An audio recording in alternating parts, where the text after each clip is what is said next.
पापा, हाँ बेटा। ये 500% टैरिफ से इंडियन मार्केट इतनी ज्यादा क्यों डरी हुई है?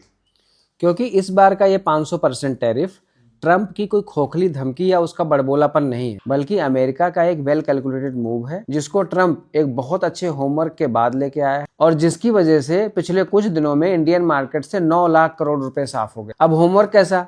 तो लास्ट टाइम ट्रंप जब टैरिफ लेके आया था तो उसने उसके लिए अपने स्पेशल इमरजेंसी पावर्स का इस्तेमाल किया था, बट उसके बहुत सारे लीगल कॉम्प्लिकेशंस हुए थे और कोर्ट केस भी हो गया था। तो इस बार उसने उन सारे लूप होल्स को एड्रेस किया है जिससे कि कोई कमी ना रह जाए। अब याद है मैंने पिछली बार बोला था कि इस बिल को अमेरिका की दोनों पार्टीज रिपब्लिकन्स एंड डेमोक्रेट्स अपने पर्सनल डिफरेंसेस को साइड लाइन करके लेके आई हैं।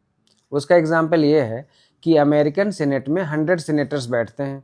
अगर किसी बिल को 67 लोग सपोर्ट कर दें तो वो वीटो प्रूफ बन जाता है। मीन्स अमेरिका का प्रेसिडेंट भी उसको पलट नहीं सकता, जबकि इस बिल को 80 सेनेटर सपोर्ट कर रहे हैं। अब इससे भी सीरियस बात यह है कि ये दोनों पार्टीज इस बिल को सेम टाइम पे हाउस ऑफ रिप्रेजेंटेटिव्स में भी लेके आए हैं, जिसको अमेरिका में कंपेनियन बिल कहा जाता है। और ये ऑप्शन बहुत ही रेयर यूज किया जाता है जब कोई नेशनल इंटरेस्ट का इशू हो। इससे पता चलता है कि अमेरिका इस बिल को लेके कितना सीरियस। और सबसे इंटरेस्टिंग बात यह है कि रिलायंस इंडस्ट्रीज जो रसिया से दुनिया में सबसे ज्यादा ऑयल खरीदता था, उसने कुछ दिन पहले रसिया से तेल लेना बंद कर दिया।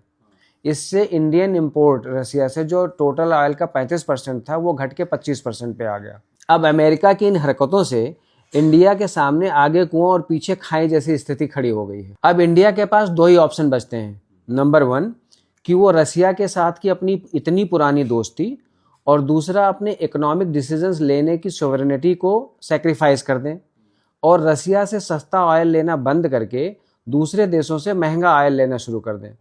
इससे ऑयल की प्राइसेस बढ़ेंगी, उससे फिर सारे कमोडिटीज की प्राइसेस बढ़ेंगी और इंडिया में इन्फ्लेशन बढ़ेगा। ऑप्शन नंबर 2, जैसा चल रहा है वैसा चलने दें, इंडिया रसिया से तेल खरीदता रहे, तो फिर अमेरिका के इस 500% टैरिफ के कारण अमेरिका के साथ ट्रेड बिल्कुल नहीं हो पाएगा। मतलब अमेरिका से मिलने वाला $100 बिलियन का रेवेन्यू भी नहीं मिलेगा। उससे डॉलर के कंपैरिजन में रुपए की कीमत गिरेगी, उससे भी इन्फ्लेशन बढ़ेगा। तो पापा अब करें तो करें क्या? भैया तुम हमेशा ही पूछते रहते हो मुझसे। अब इस बार तुम्हारे लिए एक होमवर्क है कि तुम हमारी इस ग्रे गोल्ड फैमिली से पूछो कि वो इन दोनों में से कौन सा ऑप्शन चुनना पसंद करेंगे, और अगर सब्सटेंशियल वोट होए तो हम उसको गवर्नमेंट ऑफ इंडिया के साथ शेयर करेंगे। पर इस सब से एक बात तो समझ में आ गई कि भैया भगवान चाइना जैसा दुश्मन भले दे लेकिन ट्रम्प जैसा दोस्त ना दे।